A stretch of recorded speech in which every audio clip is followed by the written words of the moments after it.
Assalamualaikum warahmatullahi wabarakatuh. Kembali lagi dengan Kak Noviatul Munawwaroh dari Tadris Ilmu Pengetahuan Alam IAIN Kudus. Nah, dalam kesempatan kali ini kakak akan menyampaikan materi IPA kelas 7 SMP. Bagi kalian yang ingin bergabung dengan video ini, silahkan like dan subscribe terlebih dahulu agar nantinya kalian lebih mudah dalam mendapatkan konten-konten pembelajaran yang seru dan tentunya bermanfaat. Nah, dalam video kali ini kakak akan mengulas sedikit tentang materi yang kemarin. Materi yang kemarin tentang komponen biotik dan abiotik. Masih ingat gak sih komponen biotik dan abiotik itu sendiri? Nah, komponen biotik merupakan seluruh makhluk hidup yang terdapat dalam ekosistem.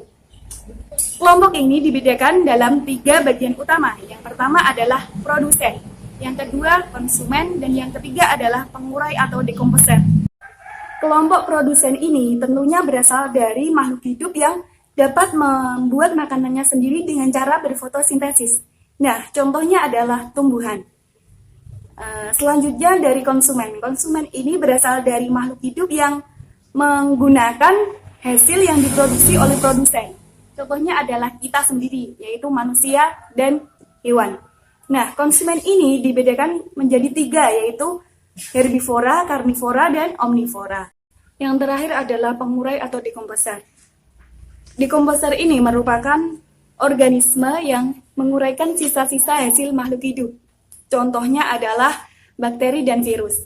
Nah, pada kesempatan kali ini kakak akan melanjutkan materi tentang interaksi antar komponen ekosistem. Sebelum kita lanjut tentang penjelasannya, silahkan kalian simak video berikut ini. Nah, dalam video tersebut terdapat zebra dan singa. Kakak ada 3 pertanyaan nih. Yang pertama adalah, apabila zebra tidak ada, apakah singa akan tetap bertahan hidup? Dan yang kedua, hubungan apa sih yang terjadi antara singa dan zebra tadi? Dan yang ketiga, dalam video tadi, apakah semua makhluk hidup yang ada di dalamnya itu saling diuntungkan atau bagaimana?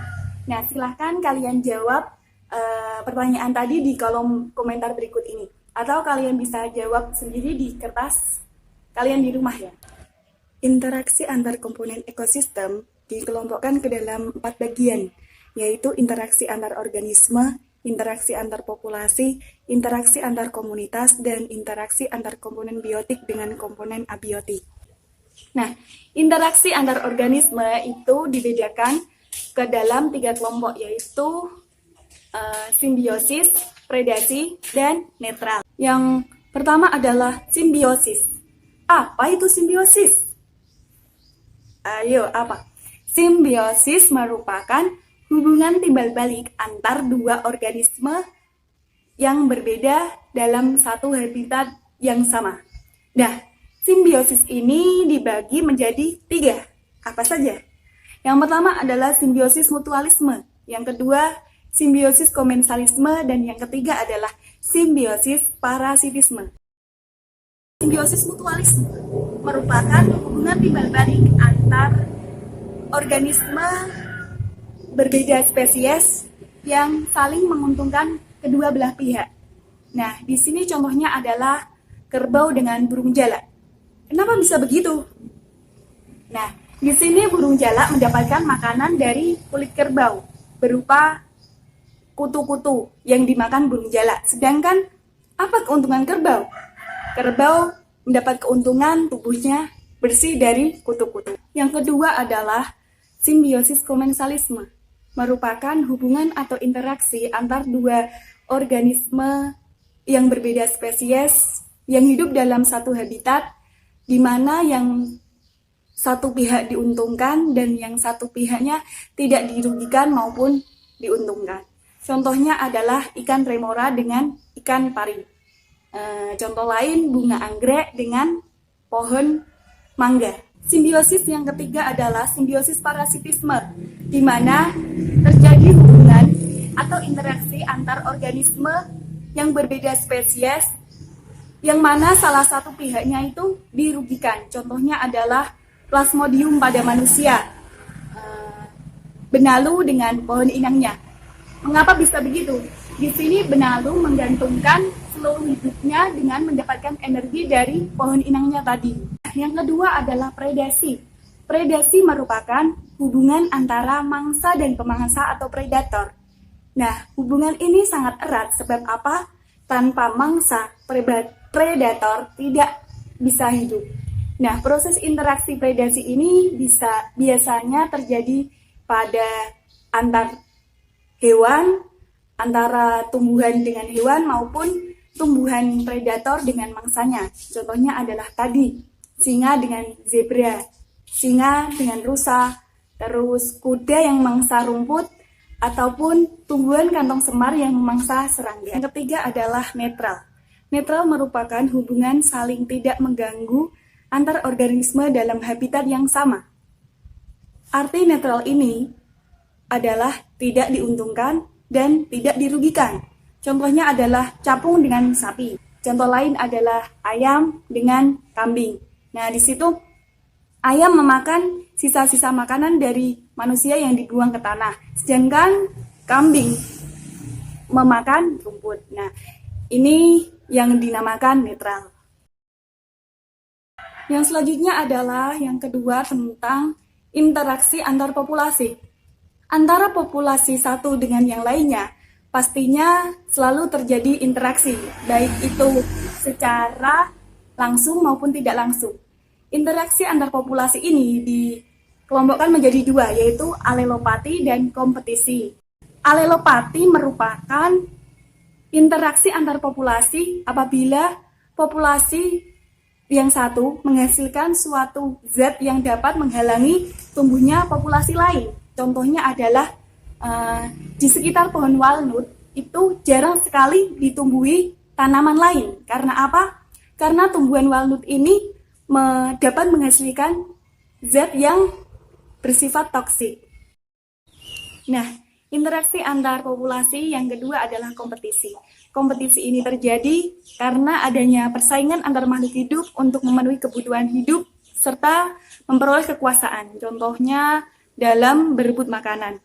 Nah, misalnya pada suatu lapangan rumput terdapat sekelompok domba dengan sekelompok sapi. Nah, di sini sapi dan domba sama-sama makan rumput. Jadi mungkin saja dapat terjadi persaingan untuk berebut rumput tadi. Yang ketiga adalah interaksi antar komunitas. Interaksi antar komunitas ini berbeda dari interaksi antar organisme dengan interaksi antar populasi. Interaksi ini sangat kompleks karena apa? Interaksi ini tidak hanya melibatkan organisme saja, melainkan melibatkan aliran energi dan makanan. Nah, interaksi ini bisa diamati pada daur karbon. Yang terakhir adalah interaksi antar komponen biotik dengan komponen abiotik. Lingkungan abiotik secara terus-menerus memiliki dampak satu dengan yang lainnya, sehingga menimbulkan saling ketergantungan yang sangat kompleks. Contohnya adalah tumbuhan membutuhkan cahaya sinar matahari untuk melakukan proses fotosintesis, yang kemudian menghasilkan oksigen yang digunakan untuk hewan dalam proses respirasinya. Nah, itulah beberapa materi yang dapat kakak sampaikan pada pertemuan kali ini. Nah, kakak punya saran bagi adik-adik yang ada di rumah. Jika kalian jenuh dengan kegiatan kalian selama di rumah aja dan nggak ada kegiatan di sekolah, kalian bisa membuat poster dari materi yang kakak jelaskan tadi. Misalnya, seperti ini. Kalian bisa membuat poster tentang interaksi antar organisme, yaitu tentang simbiosis komensalisme. Di sini terdapat bunga anggrek dengan pohon rambutan. Nah, kalian bisa membuat dan mengkreasikannya sesuai dengan kemampuan kalian. Sederhana saja, kalian bisa siapkan kertas maupun buku gambar dan pensil warna. Nah, ini contoh lainnya tentang tadi kompetisi antara kambing dan sapi. Nah, yang selanjutnya ini merupakan contoh dari simbiosis parasitisme, di mana itu ada gambar ulat yang sedang makan daun.